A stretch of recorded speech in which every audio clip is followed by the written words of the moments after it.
Mom, do you enjoy the $4,000 my wife gives you every month? The question sliced through the laughter at the dining table like broken glass. For a moment, I couldn't breathe. It was Mother's Day, my day, and yet somehow I was sitting there, feeling smaller than I had in years. My fork hovered above my plate, my smile frozen, my heart tumbling into a pit of disbelief. I looked at my son, the boy I had raised, the man who used to call me his hero, and I couldn't recognize the tone in his voice. It wasn't love. It wasn't gratitude. It was something colder, something that told me this wasn't just a question. It was an accusation. Hi, everyone. Welcome back to Real Hope Diaries. Before we begin today's story, I just want to take a moment to say thank you from the bottom of my heart to all of you who have supported this channel with your likes, comments, and shares. You don't know how much your kindness means to me. And if you're new here, welcome. You're not just joining a storytelling channel, you're joining a family that believes in second chances, healing, and hope. Before we dive in, I want to say a little prayer for you. Heavenly Father, for everyone watching this right now, I pray that you give them peace. Peace in their minds, their homes, and their hearts. May you silence the noise of worry, the sting of betrayal, and the ache of loneliness. Replace it with calm, wisdom, and courage to face every day with grace.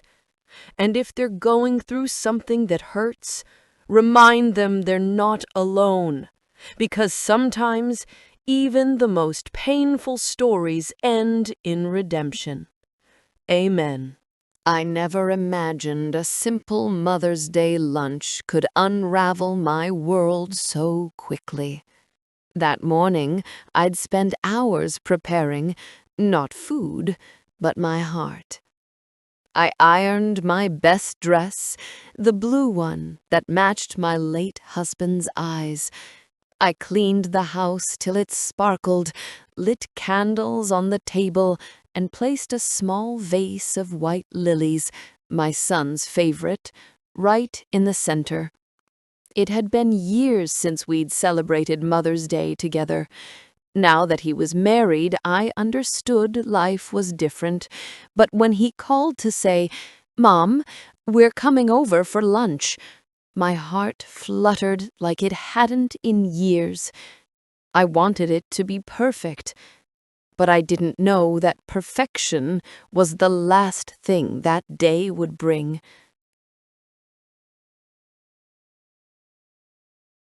When my son and his wife, Lauren, arrived, the air felt charged, but I couldn't tell why. Lauren, beautiful as ever, stepped in first, holding a bouquet of red roses.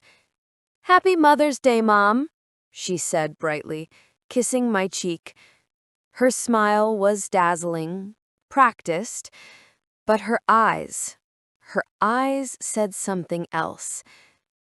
"Thank you, dear," I said softly, ignoring the cold flicker behind her kindness. Then came Nathan, my son. My heartbeat stumbled when I saw him. His tailored suit, the confidence in his step. He looked so much like his father. He hugged me tightly, whispering, "Mom, you look beautiful." That was all I needed to hear. For a moment, my world felt right again. We laughed, we ate. The smell of roasted chicken and honey-glazed carrots filled the house. I poured wine, they talked about their new home, and for a brief moment, I thought, maybe we're okay now. But then it happened.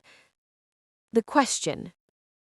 The sentence that would shatter the fragile warmth we'd built that afternoon. "Mom," Nathan said suddenly, his voice dropping as he set down his fork. "Can I ask you something?" "Of course," I smiled. "Anything, sweetheart."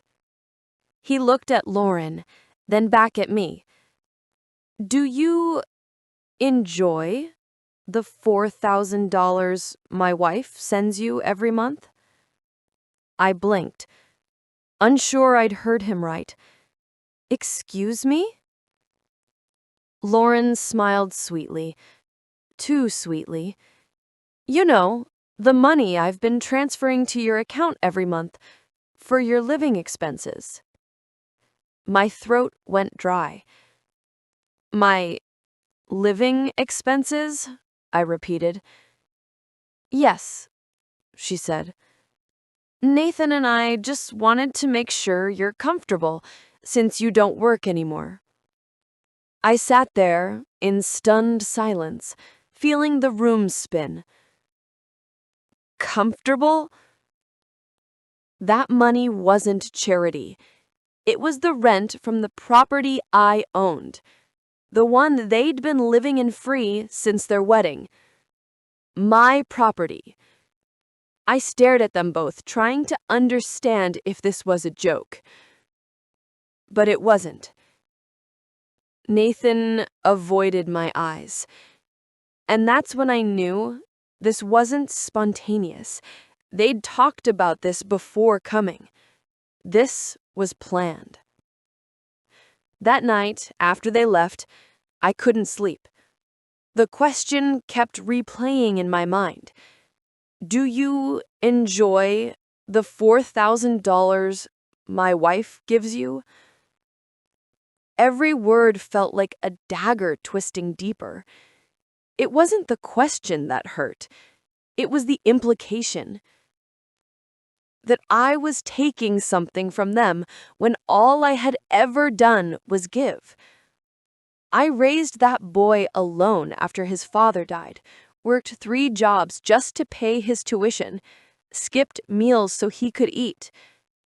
And now the woman who married him wanted to paint me as a burden. I sat by the window till dawn, the city lights fading into morning gray. That's when I made a promise to myself. If they thought I was some helpless woman living off their generosity, then it was time they learned who I really was. Hey, family, if you're still with me, this story's about to take a turn you won't expect. If you've ever been misunderstood, taken for granted, or made to feel small when all you did was give, hit that like button right now. And if you're new here, make sure you subscribe, because sometimes life has a way of proving that truth doesn't need to shout. It just needs time. Now, back to the story.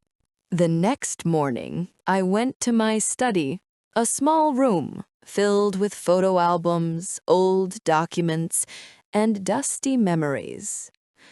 I unlocked the drawer that held my life's work. Property deeds, certificates, savings plans, things I had quietly built while pretending to be ordinary. Nathan and Lauren had no idea that the house they lived in wasn't my only property. There were 2 more, one in my late husband's name and another under mine. For years, I'd kept that to myself, not out of pride, but out of peace. But now I realized silence could look a lot like weakness. When Lauren called me later that week, her tone was sweet, almost too polite. "Hi, Mom," she said. "I was wondering if we could have dinner this Friday. There's something we wanted to discuss about the house." I smiled to myself. There it is, I thought. "Of course, dear," I replied calmly. "I'll be there."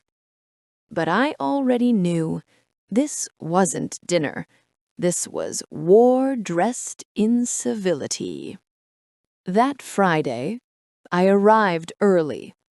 Lauren's home was spotless, like a page out of a magazine. The smell of expensive candles filled the air, and soft music played in the background. Nathan greeted me warmly, but there was tension in his eyes, the kind that comes when someone is about to say something they'll regret. Lauren poured me a glass of wine, her smile never faltering.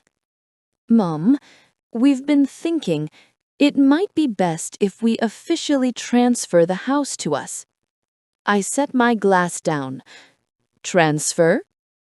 "Yes," she said smoothly. "You know, since we've been handling the maintenance and payments for years, it just makes sense." I chuckled softly. "Maintenance?" I asked. "Lauren, dear, the property taxes and repairs are automatically deducted from my account." Her smile flickered. For the first time, I saw the crack in her confidence.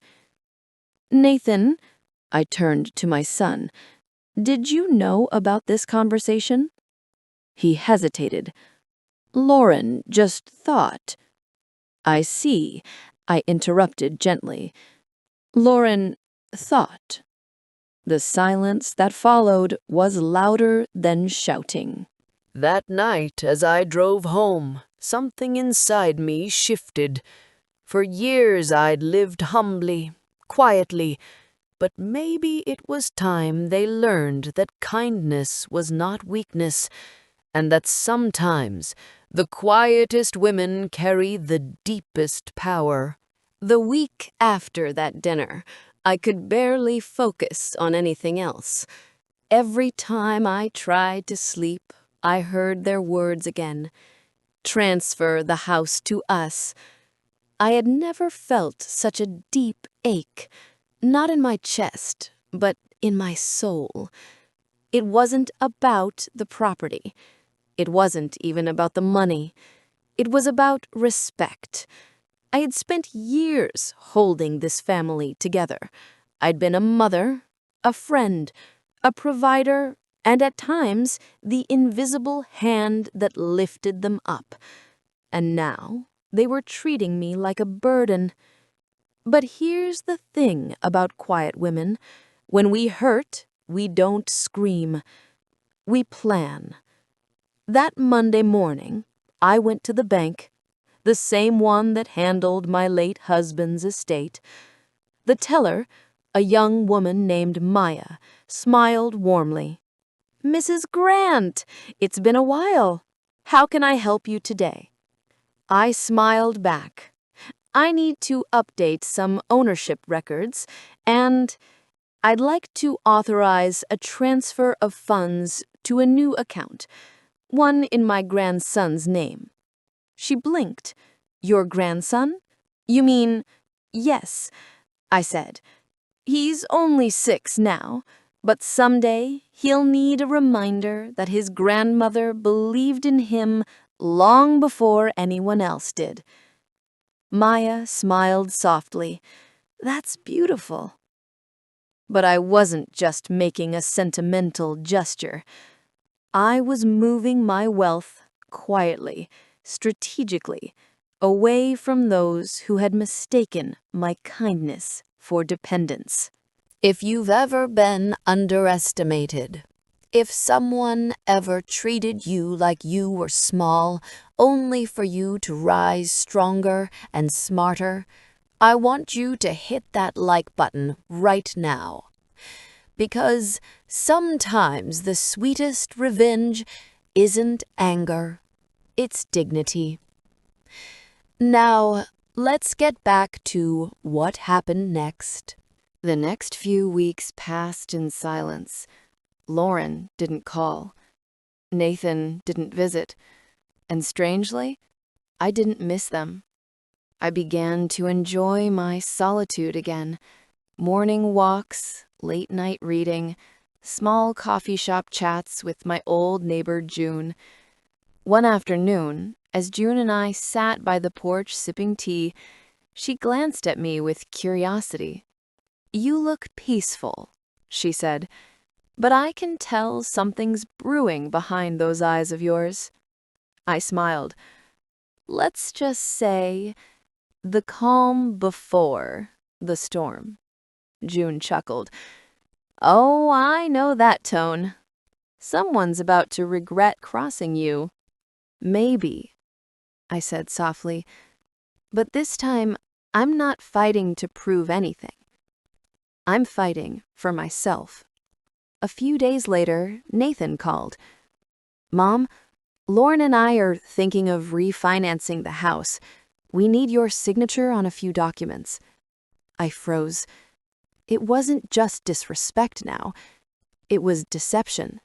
They weren't just trying to take the house. They wanted to leverage it. And if I signed, I'd lose everything my husband and I had built. I kept my voice calm. "Sure, sweetheart. Bring them over. I'll take a look." He sighed, relieved. "Thanks, Mom. I knew you'd understand." But he didn't know what I was planning. That night, I went into my study again and pulled out the original property documents. The title, the deeds, the insurance papers. Every single one bore my name. By morning, I had already called my lawyer, Mr. Hendricks. He was old school, someone who knew my husband and respected our family. When he picked up, I didn't waste time. "I need to transfer all properties and associated rights into a trust under my control." There was a pause. Then his voice, firm and approving. "Understood. I'll have it done within 48 hours." I smiled. "Thank you, Mr. Hendricks. And please, let's keep this between us." 2 days later, Nathan and Lauren arrived, smiling like actors in a play. Lauren carried a sleek black folder. Nathan leaned in to kiss my cheek. "Mom, thank you for helping us out. We really appreciate it." I smiled. "Of course, sweetheart. Let's see those papers." I sat at the dining table, pen in hand, and began flipping through the pages. The language was technical, intentionally so, but they underestimated me. They didn't realize that while they've been taking trips and attending charity galas, I'd been running property audits, managing tenants, and investing quietly for years. I caught the clause in seconds, the one that would have handed them ownership. I looked up, smiling. "Lauren, dear," I said sweetly, "there's a small error here." "Oh," she asked, feigning innocence. "Yes," I replied, tapping the page. "It says, 'Transfer of full ownership.' Surely you meant temporary power of attorney, right?" Her face stiffened. Nathan looked down, avoiding my eyes. Lauren tried to recover. "Well, it's just standard phrasing." "Good," I said, rising to my feet. "Then it shouldn't bother you if I send it to my lawyer first." The color drained from her face. "That's not necessary, Mom." "Oh, but it is," I interrupted, still smiling. "It's important to be careful with these things." I placed the papers back in her folder and walked to the door. "Now, if you'll excuse me, I have an appointment." Lauren stared at me, speechless. Nathan mumbled something about misunderstanding, but I was already done. Done explaining, done defending, done pretending. That evening, I sat on the porch with a glass of tea, watching the sunset bleed into shades of gold and crimson. For the first time in months, I felt peace. But life wasn't done testing me. 3 days later, I got a call. "Nathan's in the hospital," the voice said. I froze. What happened? "He collapsed at work. Exhaustion, they think." He's stable, but they want you to come. My heart stopped racing only when I saw him, pale, but breathing, hooked to monitors, his wife sitting at his bedside. Lauren stood up as I entered, her voice trembling. "Mom, I didn't mean for things to get this far."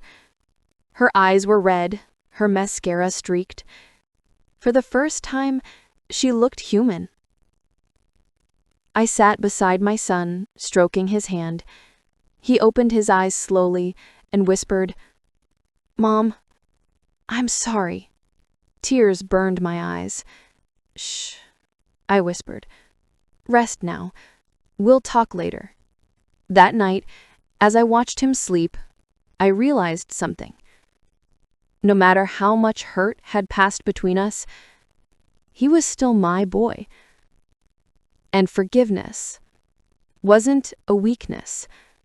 It was power. Friends, if you've ever been betrayed by someone you love but still found it in your heart to forgive, tell me in the comments. I choose peace. And if this story is speaking to your heart, don't forget to like, share, and subscribe, because forgiveness doesn't erase pain, it transforms it. Now, let's see what happened when Nathan came home from the hospital. A week later, he was discharged. Lauren was quieter now. Gone was the arrogance, the subtle digs, the cold smirks. One evening, she knocked on my door alone. "Mom," she said softly, "can we talk?"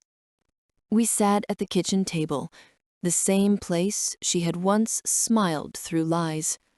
"I know I've made mistakes," she began, voice trembling. "I was jealous. You mean a lot to Nathan, and sometimes I felt like I couldn't measure up." I studied her carefully. Her honesty was disarming. "I thought I had to prove something, but all I did was push you away. I'm sorry." For a long moment, I said nothing. Then, I reached out and held her hand. "Lauren," I said gently, "you don't have to compete for his love. He's your husband and my son. Love isn't a contest, it's a bridge." Tears welled in her eyes. "I don't deserve your kindness." "Maybe not, but sometimes grace isn't deserved, it's given." The following week, we had dinner together again, this time without tension. Nathan smiled genuinely. Lauren helped me serve the food, and for the first time in a long time, I saw hope sitting quietly among us. But just as the evening began to feel normal again, Nathan turned to me and said something I didn't expect. "Mom, there's something I need to confess." I paused, heart thudding. "What is it, sweetheart?" He took a deep breath. "The $4,000? It wasn't Lauren's idea." My hand froze midair. "What?" He looked ashamed. "It was mine. I told her to say it that way because I didn't want to admit how bad things had gotten financially. I thought if I made it seem like she was helping you, no one would know that we were struggling." For a moment, I just stared. The irony was almost painful. All that pride, all that hurt, all because he didn't want to look weak. I sighed deeply. "Oh, Nathan." He buried his face in his hands. "I was stupid. I thought I was protecting you. But I was only pushing you away." I stood, walked over, and wrapped my arms around him. "My son, You've never had to protect me. I've been protecting you all." A week later, he was discharged. Lauren was quieter now. Gone was the arrogance, the subtle digs, the cold smirks. One evening, she knocked on my door alone. "Mom," she said softly, "can we talk?" We sat at the kitchen table, the same place she had once smiled through lies. "I know I've made mistakes," she began, voice trembling. "I was jealous. You mean a lot to Nathan, and sometimes I felt like I couldn't measure up." I studied her carefully. Her honesty was disarming. "I thought I had to prove something, but all I did was push you away. I'm sorry." For a long moment, I said nothing. Then I reached out and held her hand. "Lauren," I said gently, "you don't have to compete for his love. He's your husband and my son. Love isn't a contest, it's a bridge." Tears welled in her eyes. "I don't deserve your kindness." Maybe not, but sometimes grace isn't deserved, it's given. The following week, we had dinner together again, this time without tension. Nathan smiled genuinely, Lauren helped me serve the food, and for the first time in a long time, I saw hope sitting quietly among us. But just as the evening began to feel normal again, Nathan turned to me and said something I didn't expect. "Mom, there's something I need to confess." I paused, heart thudding. "What is it, sweetheart?" He took a deep breath. "The $4,000, it wasn't Lauren's idea." My hand froze mid-air. "What?" He looked ashamed. "I told her to say it that way because I didn't want to admit how bad things had gotten financially. I thought if I made it seem like she was helping you, no one would know that we were struggling." For a moment, I just stared. The irony was almost painful. All that pride, all that hurt, all because he didn't want to look weak. I sighed deeply. "Oh, Nathan." He buried his face in his hands. "I was stupid. I thought I was protecting you, but I was only pushing you away." I stood, walked over, and wrapped my arms around him. "My son, you've never had to protect me. I've been protecting you all along." I didn't speak for a long time after Nathan's confession. The air hung heavy, like the pause between thunder and rain. So it wasn't greed that had driven him. It was shame. All the judgments I'd carried, the hurt I'd swallowed, the anger I'd buried, suddenly they didn't feel as sharp anymore. He hadn't tried to humiliate me. He had tried to hide his own humiliation. And somehow, in his effort to protect his pride, he had wounded the one person who would have understood him the most. When I finally spoke, my voice was calm. "Nathan," I said softly, "you don't ever have to lie to me. I've seen you at your lowest and your best. Nothing changes that." He looked up, eyes glistening. "I didn't want you to worry, Mom. After Dad passed, I promised myself I'd be the man who could take care of you. But when things started falling apart, I didn't know how to tell you I was failing. I reached over and took his hand. Sweetheart, you never failed me. You only forgot that strength isn't about how much you earn, it's about how much you endure. He nodded slowly, tears streaming down his face. Behind him, Lauren stood quietly, clutching a napkin.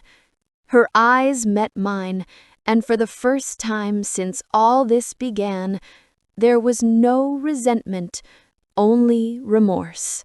If you've ever felt misunderstood, or had someone you love hide their pain instead of asking for help, take a moment right now to hit like and tell me in the comments, "Love forgives." Because sometimes understanding someone's silence is louder than any apology. Now, let's continue. Over the next few days, things shifted in small but meaningful ways. Lauren began visiting me often, not to criticize, but to learn. She asked about my garden, about my recipes, even about my investments. For someone who once saw me as outdated, she was now listening with new ears.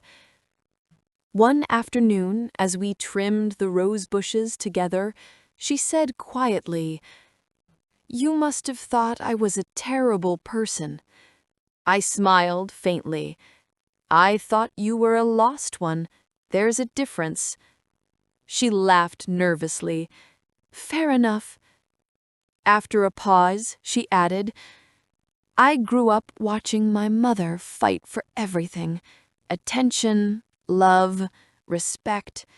I guess I inherited some of that survival instinct." "And now?" I asked.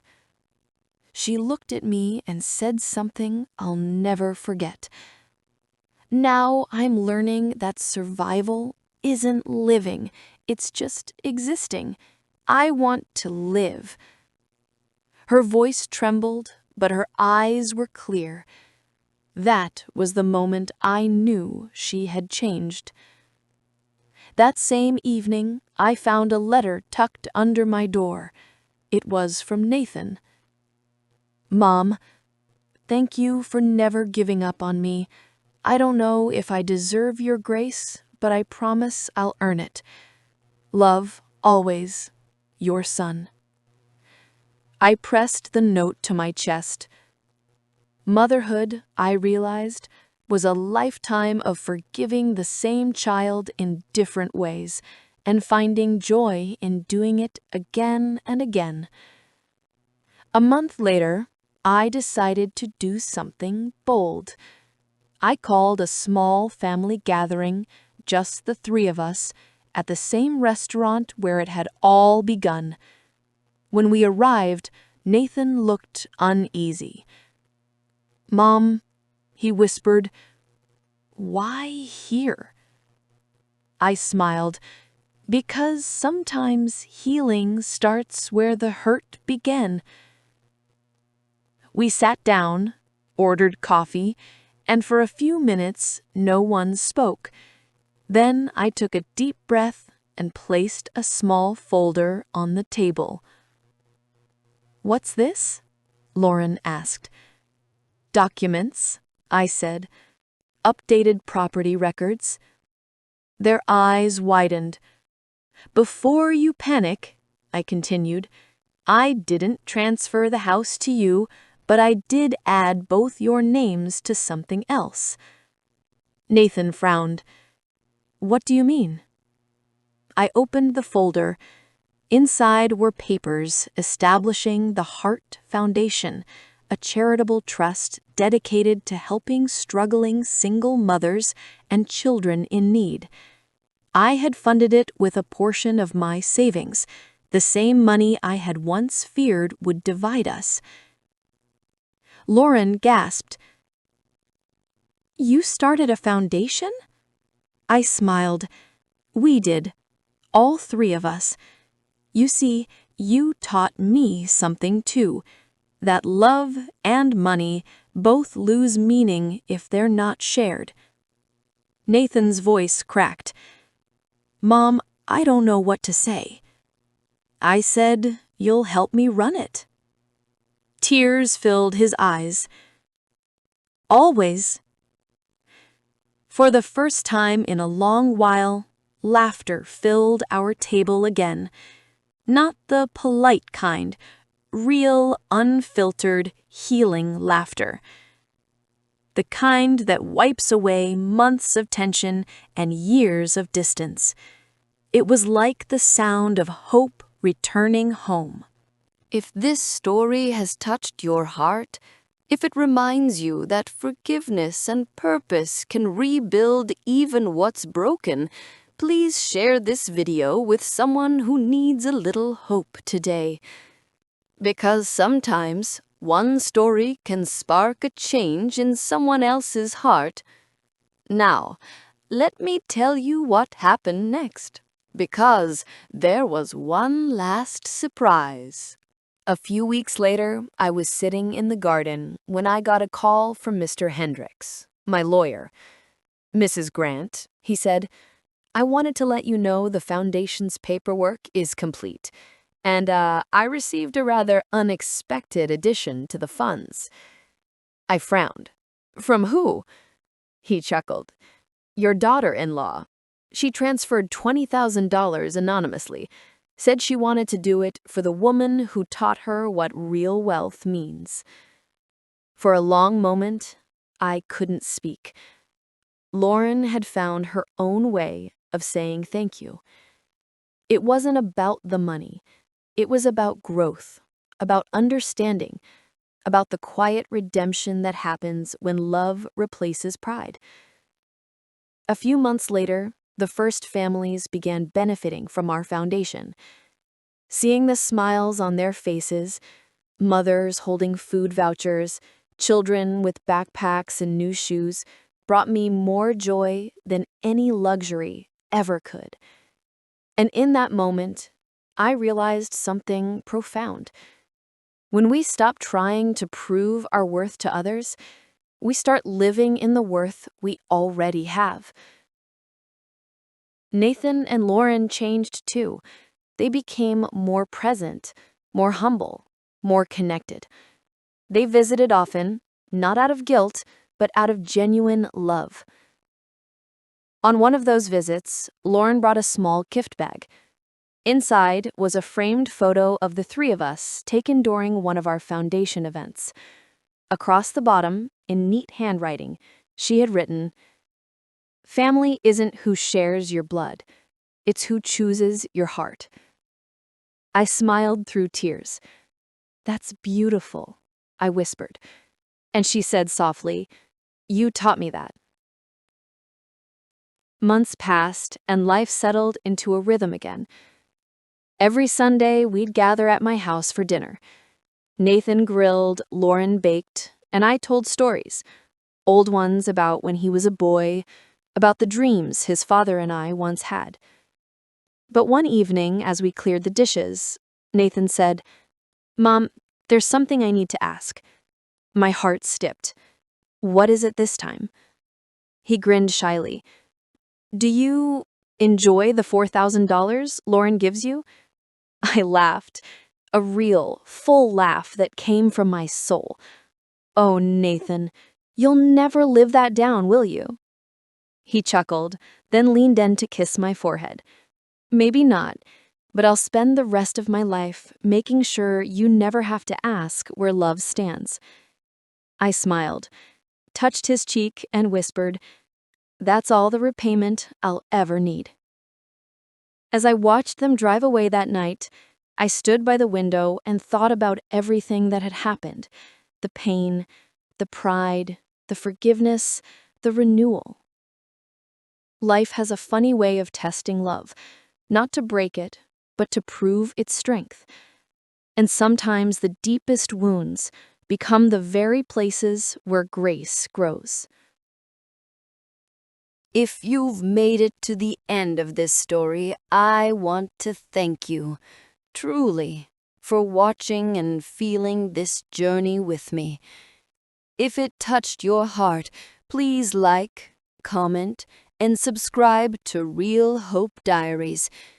Share this story with someone who's struggling to forgive. And remember, sometimes love doesn't need to win. It just needs to endure. Until next time, may peace always find its way to your home.